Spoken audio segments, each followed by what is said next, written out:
Do you know how many people listen to our podcast? 40? 40, okay. Ooh. I sound high. Oh, you think you're high? Yeah. Okay. No, you're low. Oh. We talk all the time about being transparent, and I realize this is something we've never talked about on the show or with you. Because if you remember from last year, Mark doesn't have access to a lot of things. So he doesn't look at the analytics. Analytics for podcasts are really hard to track. It's not like YouTube where it's like, now that our podcast is now on YouTube and you can listen on YouTube, just the audio only, the analytics is crazy. Like you can look at an episode and see where people give up, where they stop listening or how far they get. You can see that, only 11% of the people who started the episode even finish.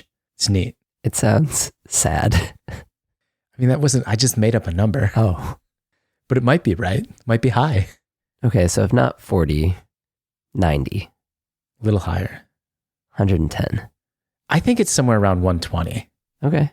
I think it's a little inflated because I think my mom listens like 4 times and then I download on 2 different devices. So I think 120 is about right. I'm Hunter Pence, and you're listening to the Misplay podcast. Oh, yeah.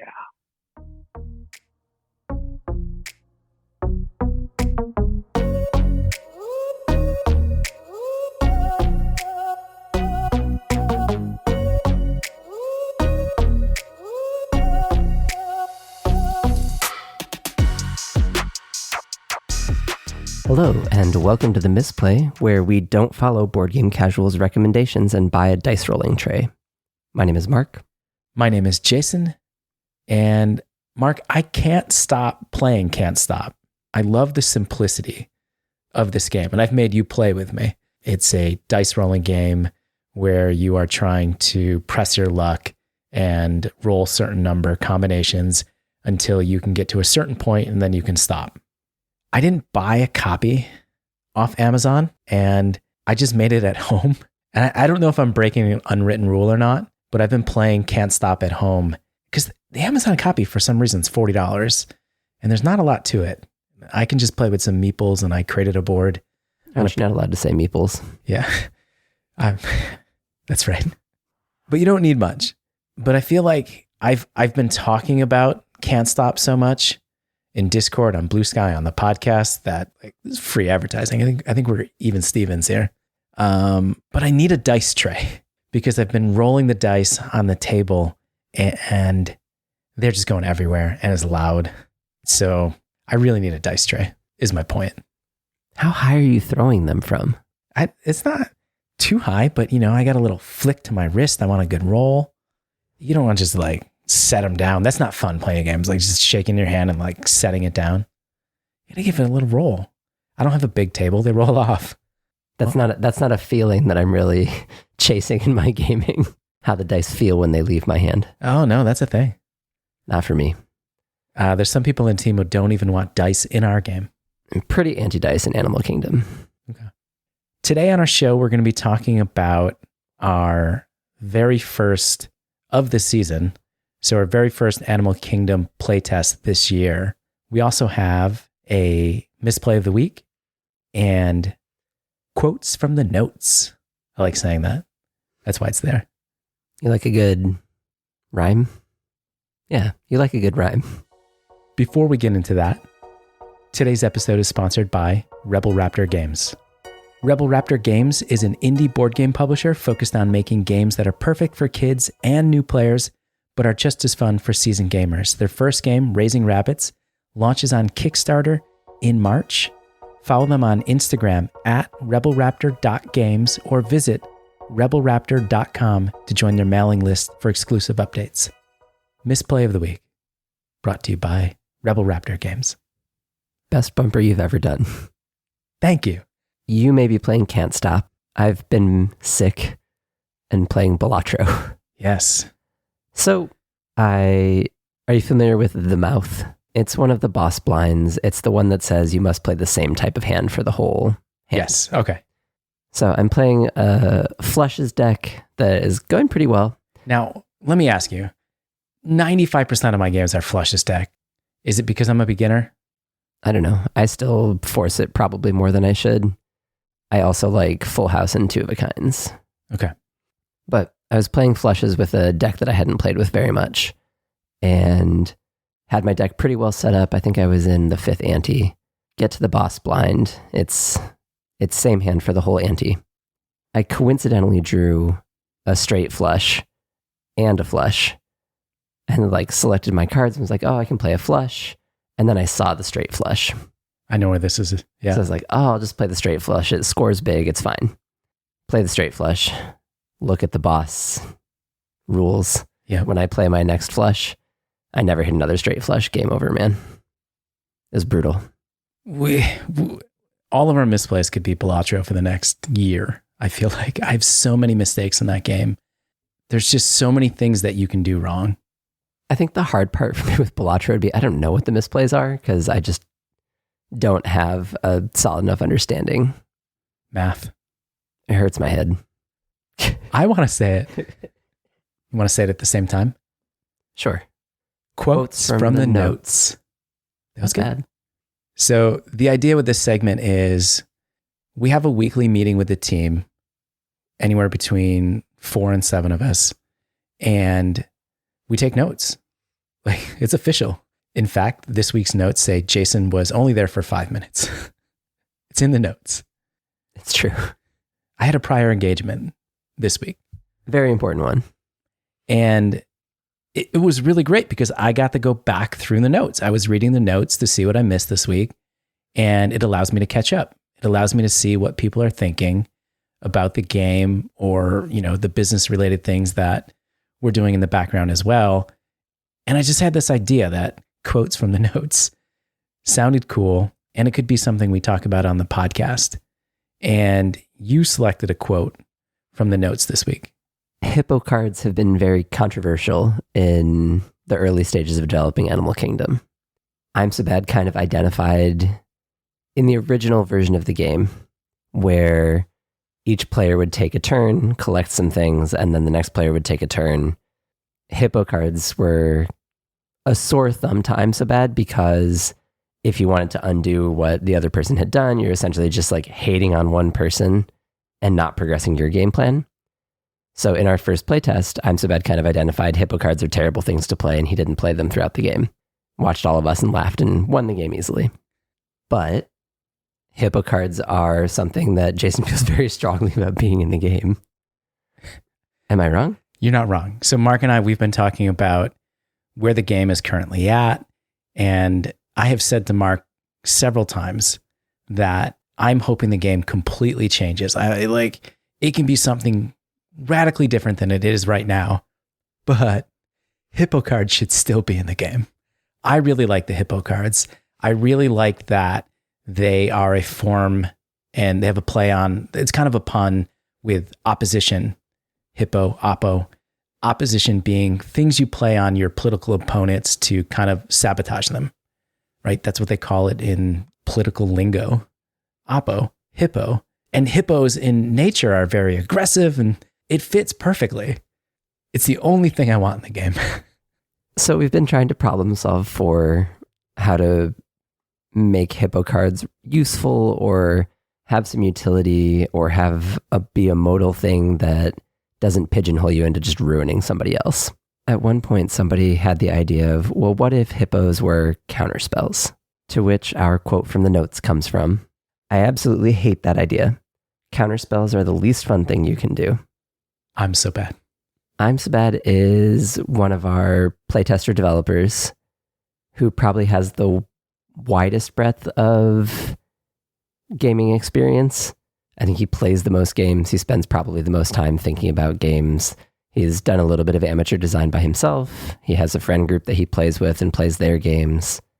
He's one of the people who joined the board game initiative through being part of the Eternal team. One of the things I'll say about I'm So Bad is I don't think he's missed a playtest anywhere. And I'm not just talking about Animal Kingdom. I'm So Bad has been playtesting all of the games that we've been putting forward. Not only that, he's playtesting community games. Mike C has been working on his game Plunder for several months and playtesting it on weekend nights. I'm talking like midnight East Coast time, where I'm so bad is, he hasn't missed one of those. He's been playing Plunder with Mike and giving feedback. And Mike has found that feedback so critical to his development of his game. So I'm so bad's participation has been fantastic. He's definitely the playtesting workhorse. And he's known for saying some things. Strong opinions. Strong opinions. Which is good when you have creative people with strong opinions. It pushes ideas, pushes on and pushes back on ideas that need further inquiry. So the quote is, "I absolutely hate that idea. Counterspells are the least fun thing you can do." Do you believe that to be true? I don't, but I'm a glutton for punishment. I mean, I love counterspells. I'm a control player in Magic. We should clarify. When we say counterspells, we're talking about the idea in Magic the Gathering where a player plays a card and you play a card that says this card doesn't happen. How would you, as project manager, address or guide us in the challenge of this idea of this mechanic is not fun? Where would you point to next? Well, as we're going to talk about in a few minutes in our first playtest, we didn't playtest with hippo cards. Even though I love them, I want them in the game, I like counterspells, I like reacting to people, I like them thinking, does Jason have a card in his hand that could disrupt me? And as project manager, I feel it's my role to test it. So in the last version that we played, we didn't use them. We didn't use hippo cards. That wasn't the only reason, but I'm willing to say, okay, let's try it without it and see what that feels like. Hippo cards, to be continued. Where are we? We completed our first playtest of the new version of Animal Kingdom that we've been working on. We played a 4-player game on playingcards.io, and we had 2 primary objectives with this version and this playtest. The first one was to test the simultaneous turn that we'd been discussing in our brainstorming sessions. I'd like to point out that Mark just did air quotes around simultaneous for the podcast audience. It helps with the inflection. Okay. You're right. It does. It does. I'm with you. I talk with my hands. I'm with you. I'm just providing a window. So the first goal was simultaneous turns. And the second goal was to check and work through the proposed resolution order of hard and soft stances.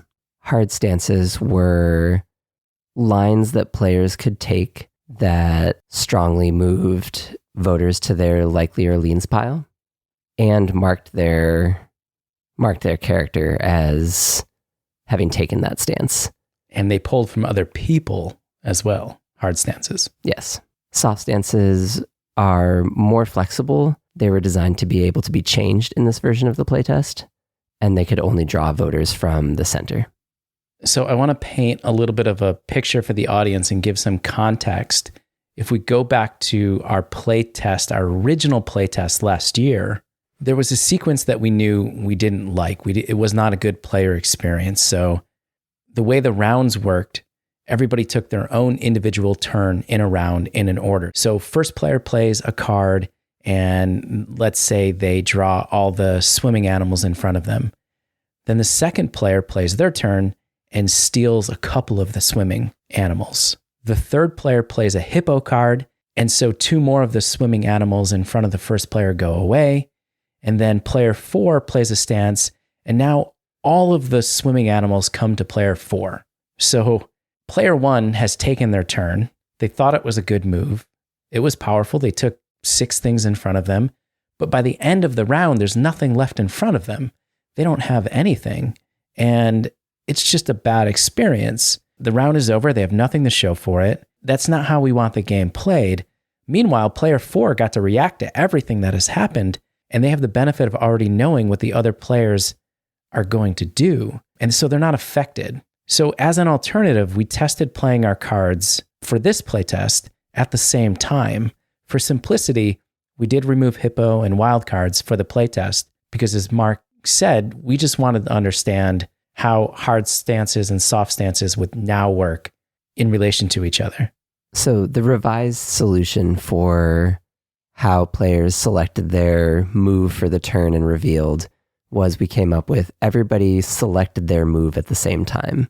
So every player would select what their move was going to be, whether they were playing a hard or a soft stance in this case, put it face down in playing cards. And then when everyone was locked in, we would reveal. After everybody was locked in and revealed, we would go through the resolution phase. The game was designed to resolve in this playtest where hard stances would resolve first, and then soft stances that didn't change would resolve, and then soft stances that changed would resolve last. We kind of ran into a hiccup. We wound up needing a turn order, or an order for player operations when resolving stances that were competing for things. So whether it was I took a hard stance on swimming and Jason took a hard stance on climbing, bad example, but whatever crossover there would be between swimming and climbing animals, Jason and I would be competing for. I'm trying to think if anybody, who swims and climbs. Dogs? Bears? Oh, yeah. Crossover. So who got the bear? Well, that's where we needed a player turn order, because competing hard stances were essentially chop the pot. And so when one player would have to select which voter was coming to them, we started to need a player order, because we couldn't just have everyone flip their cards and free for all grab the voters, because there were conflicting stances of who takes what when.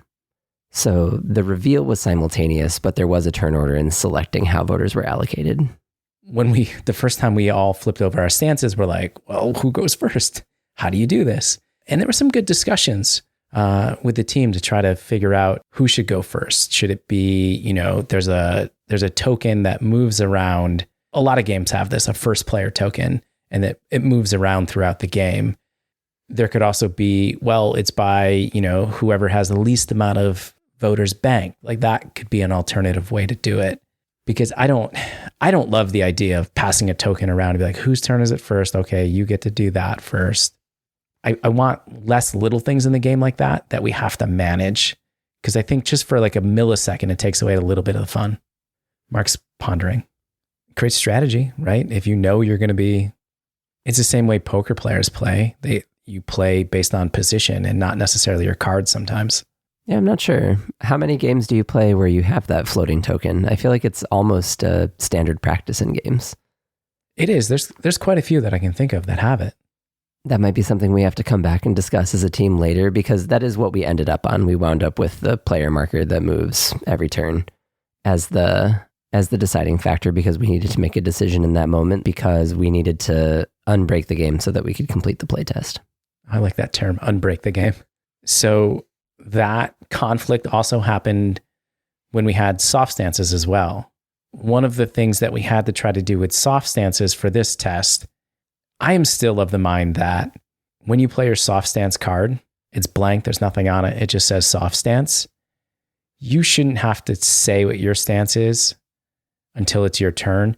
But we were trying to create a world where if you stuck with it, then you were rewarded in some way. Like there was a benefit. And what we ended up coming with was if you don't change your soft stance, then you can go first.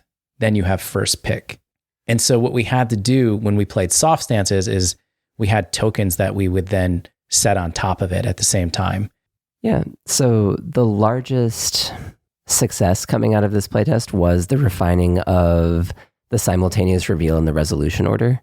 And that was really what we were setting out to accomplish. I mean, I guess then we moved into our debrief, right? So everyone got a chance essentially to go through and speak to the two goals that we had for the playtest in terms of the resolution order and how it played out. And this was formalized, by the way. Mark had created little boxes in the notes for us to go in and fill out.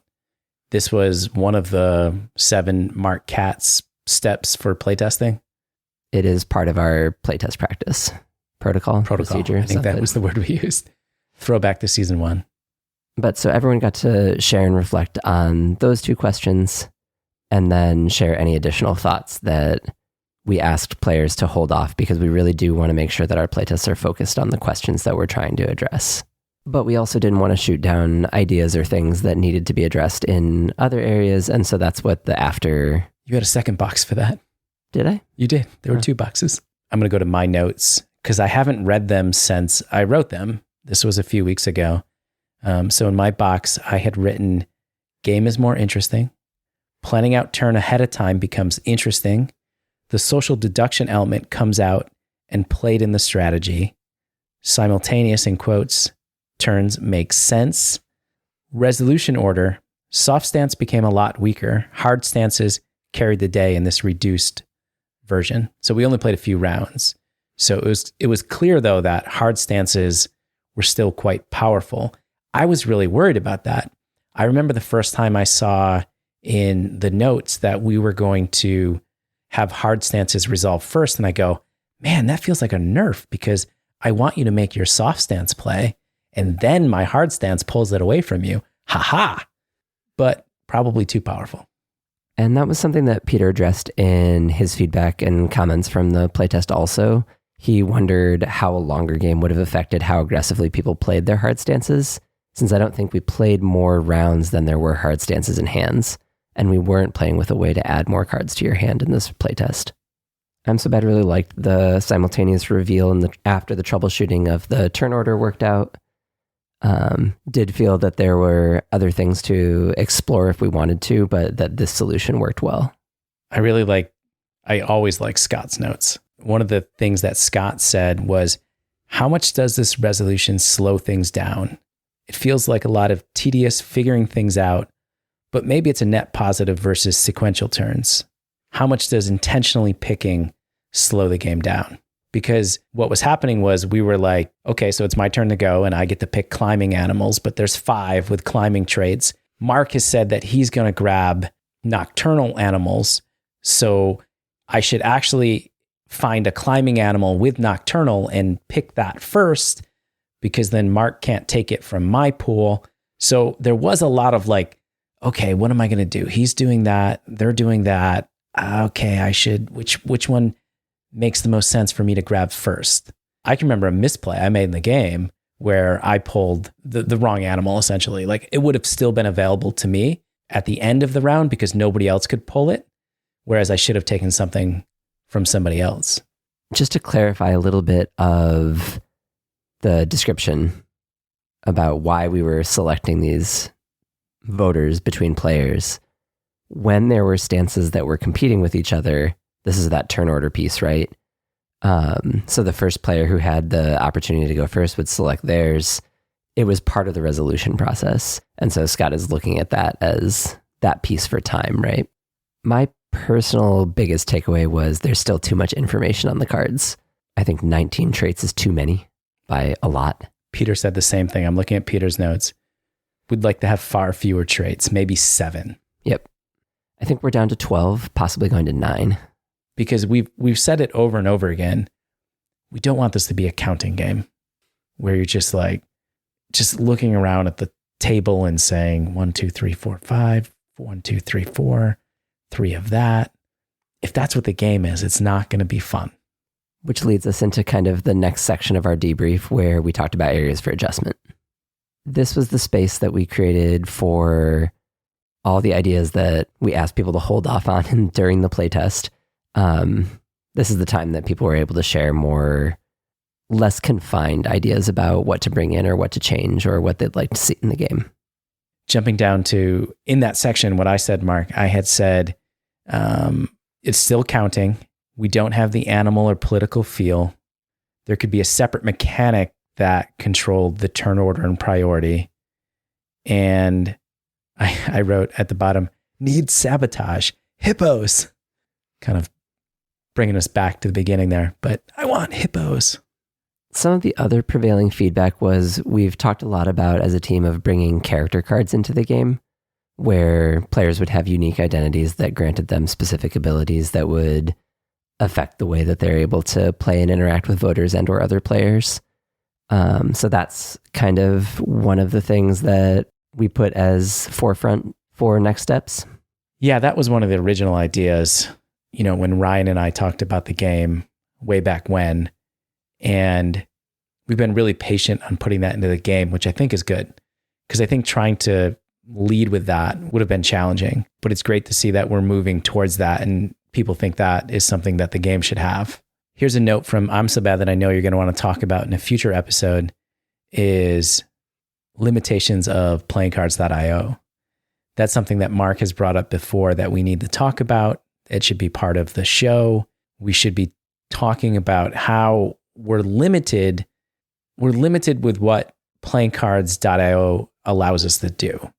And we don't want that to be a hindrance when we're developing the game. I think that's something that we're really going to want to think about carefully when we plan that show. I don't know. There's a space where, yes, playingcards.io limits what we're able to do in terms of having a board or the way that we're able to manipulate pieces or have different components in the game. The size of the window that we're able to play in is actually the most restrictive part in my limited experience in working with it. But there's also a space where it is a very effective platform for us. We have people that are very proficient in using it. It is a flexible tool in a lot of ways. And with some imagination, I'm sure there are workarounds that will approximate the physical experience that we're going to be looking for as we move towards making a physical prototype, because I know you're chomping at the bit to start doing that.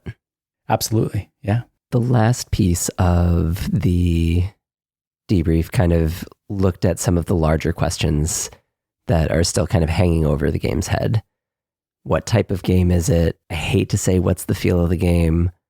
But there are questions about, is this going to be your social deduction political game in the terms of players competing and trying to socially outmaneuver one another? And those elements aren't in the game right now. And so there's a question that the team needs to collectively answer of, are those elements that we want to bring into the game? Or is the game something else at this point? Mark is looking over at me. We've had this conversation. We've had this talk where, and that's why I said to Mark, I don't care what it is, but Hippo should be in the game, because I have said, I'm open, I'm flexible. I know I have said, I might have been the first one to say it, that it's a social game. Maybe it's not. Maybe it's worker placement. I'm open to that.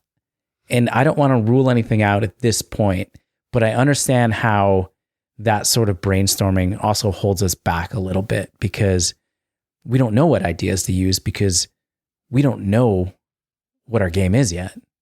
And we talked about it on the last show. We talked about it. We didn't answer it. We talked about, what do we want the game to feel like? And we put some ideas out there, but we've not locked into anything and said, this is what the game is. This mechanic doesn't work because it doesn't fit the theme. It doesn't fit how we want it to feel. So right now, anything is still open. If we want to make it a worker placement, let's do it. I'm open to that as long as there's hippos. I remember one of the things you even said to me a long time ago when worker placement came up was, you said, well, that's not the theme. That's not the game you've been pitching, because that sounds like you'd have a campaign manager is running, the worker placement, and you're moving around people. That doesn't feel like you're the person campaigning. That's true. So that's why we can't do worker placement. I don't care. I think worker placement is great.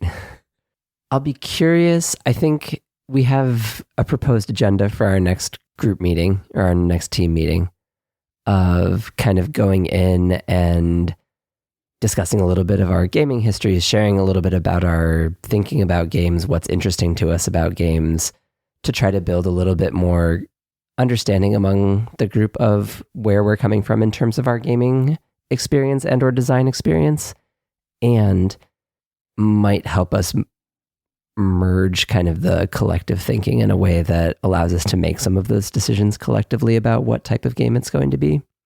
I'll be curious to see what the team says kind of facing down the blank slate, because what it feels like to me when I've sat in the meetings and kind of listened to the discussions, it sounds very much like it's a large canvas, it's a blank canvas, and without choosing a color palette, a tone, a medium, without making any of those choices, we've left ourselves to kind of just float aimlessly, not aimlessly, but to float in a way that...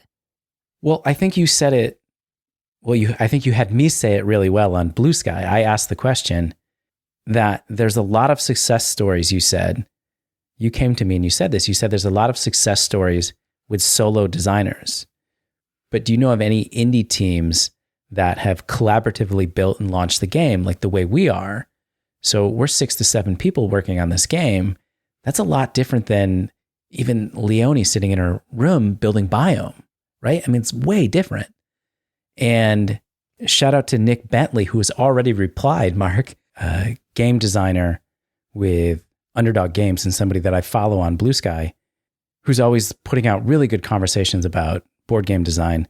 So he responded and he has said that Flat Out Games is somebody that maybe we could look into. These people who created Cascadia or Point Salad.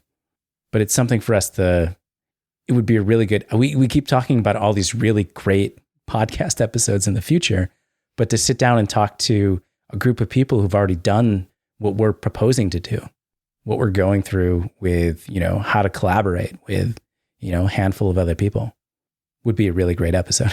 I agree. This is a really great episode too. It's exciting times. No one believes you. He doesn't like it. No one believes you. If you're going to use exciting, the rule. You got to mean it. You got to really mean it. And I didn't feel it. I'm sorry. Those are the rules. I think this was a great first playtest for the year. We got some time to get our legs under us in the way that we were going to test last year.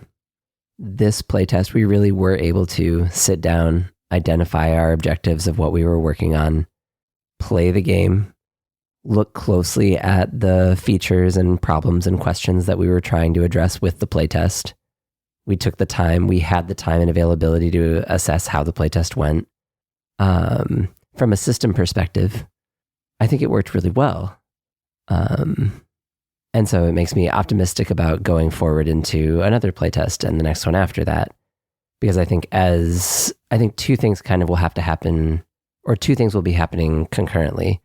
The game will be developing, but also the way that the group works together will be developing. And I think as the proficiency and fluency of working as a collaborative unit becomes stronger, the playtests will become more efficient, the ideas will become stronger, easier to flesh out, and the game will become stronger and stronger. I do think there's a strong component of the sum and the effort of the group, the effort of the group. Well, if Tuckman was here, he'd be calling it Norman. We're working on the Norman. Norman? Storman? Norman? You've forgotten Tuckman? I thought we left him in 2024. We're bringing Tuckman with us. What would Tuckman do at all times? The Misplay podcast is brought to you by Mike C., Missy, JP Savard, Parney, Kyle Flowers, Adjos, Brian, Binns, and Peter. Consider donating at patreon.com/themisplay. If you'd like to become a featured sponsor of the show, find our FAQ in Discord.